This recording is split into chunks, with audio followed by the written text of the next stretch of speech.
Hey, you know what they say. Once you go black, you get called a shadow trooper.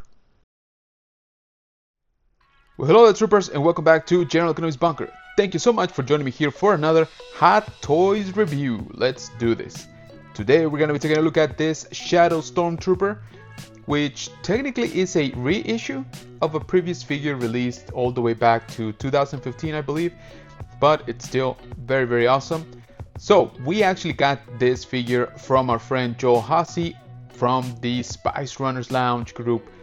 Amazing people, amazing community over there. So thank you, Joe, for this. What you see here is basically what we got from Joe. We didn't get the original packaging, which is fine. I don't mind that. And also, full disclosure, we did not get the base. That's the Death Star panels that come as a backdrop that does light up, by the way, and the actual stand base for the figure. So we don't have that this time around, which again, this is fine. This is how Joe was selling it, and that's how we got it at an amazing price. So let's take a quick look here at the art that Joe did put in, and I kind of like it. I kind of like the red with the black contrast. Hint, those are the colors of my logo. And so again, we just don't have this cool base that comes with it. I'll see if I can get, a couple of those maybe in the aftermarket. I'm sure somebody will sell them loose. But we do have the Shadow Trooper here title. Again, very cool art. Loving the sort of like red holographic, Imperial cog logo.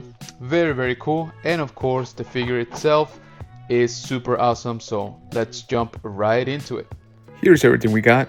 As you can see, we got our E11 blaster, some ammo pouches, the charge, and a few set of hands. So let's take a closer look at the accessories.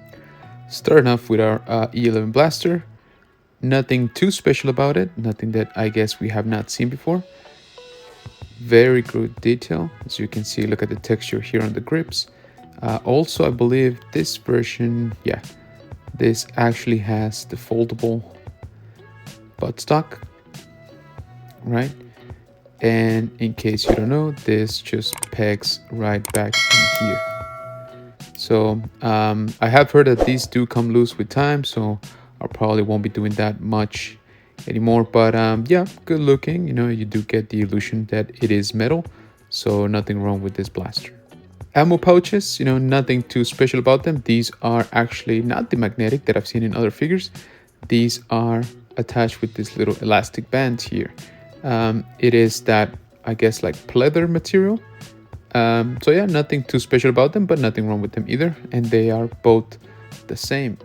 We do get 2.5 pairs of hands. I'm just going to show you one because I do want to point out that the hand armor does have, that weathering that we've seen on the armor. So there you go. Hopefully the light is catching it. We do have those sort of scuffs right on the armor. So again, good details on the armor. Kind of weird how it's heavier on some parts than others, but nothing wrong with that. It does give the illusion that he has been, through some stuff. Last, we got the container / hand grenade that goes in the back. It's attached to the belt by these little hooks. Again, nothing super special about it, but nothing wrong with it either. Let's jump right into the figure. So right off the bat, I think this is a fingerprint magnet, the paint job. But speaking of the paint, right up here on top, we can start seeing a lot of the weathering effect that the armor has. And you're gonna see that at different points. Hopefully the light is doing good justice. So here in the arms, chest plate, you see them down here on the legs, even on the hands. On the back portion, we got some here in the abdominal piece, some on the butt plate, and basically they're trying to convey that this guy, he's not a shiny per se. He does look shiny from afar, but once you get closer, he has been through some rough stuff, so his armor is not brand spanking new. Again, kind of weird how they went heavier on some of the areas more than others. Like the helmet, I fear is a little bit too much on the weathering. Luckily, no, you don't see that much, looking at it from the front. But yeah, I wonder how they decide to do that. In terms of the articulation, I think you got the standard range of motion. for this body, which is, yeah, look at that. Double joint elbows, great bend right there. Legs, so legs is going to be a little bit tough because even though I think that gives more, the armor is already hitting itself. So that's what kind of drives that. Ankle joints, you know, seem standard too. There you go. We do have some flexibility, of course. But again, I think the armor is what's going to constrain the range of movements on this guy. One thing I'm not too much a fan of is the helmet.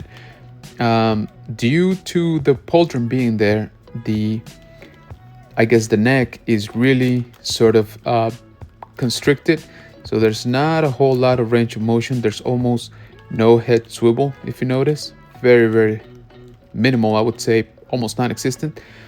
Again, you know, our ab crunch is going to be just about the same. Almost no ab crunch due to the fact that the armor is just stacked on top of each other. Same thing on the back, of course. Almost no back crunch. So yeah, overall, maybe not a huge range of motions, but let's be honest, even the live action stormtroopers can't really move that much, so these guys probably won't get into any crazy poses.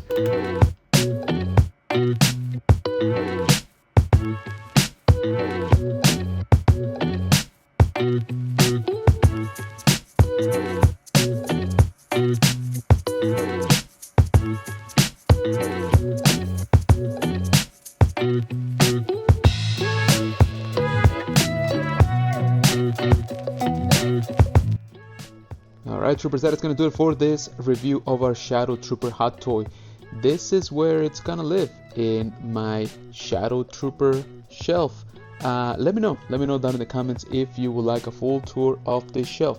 Also, I would greatly appreciate it if you leave us a like on this video, subscribe if you haven't, thank you so much if you already have, and I'll catch you on the next one.